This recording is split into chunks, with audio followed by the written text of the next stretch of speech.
দেখুন বন্ধুরা, এইভাবে টমেটো চাষ করলে কত সুন্দর ভালোভাবে টমেটো হয় আর কত বড় বড় গাছ ভর্তি টমেটো হয়েছে। আমার এই পদ্ধতিতে চাষ করলে অনেক টমেটো হবে। আমি ঘরে খাওয়ার জন্য কিছু চাষ করেছি, অনেকটা ভালো ফল পেয়েছি।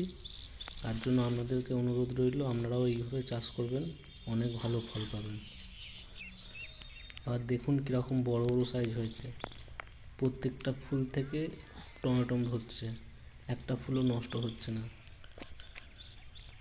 আশা করছি এই পদ্ধতিতে চাষ করলে আপনারাও এইভাবেই টমেটো ধরতে, প্রত্যেকটা ফুলে টমেটো, একটা ফুলও নষ্ট হচ্ছে না।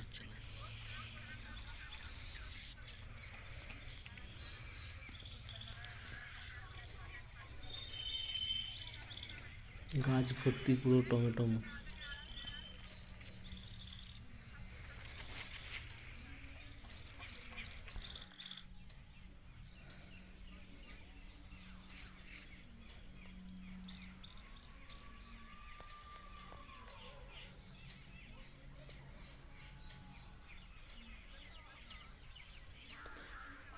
এর সঙ্গে দেখুন বন্ধুরা, ফুলকপির চাষ করেছি, ফুলকপিও খুব সুন্দর হয়েছে ঘরে খাওয়ার জন্য।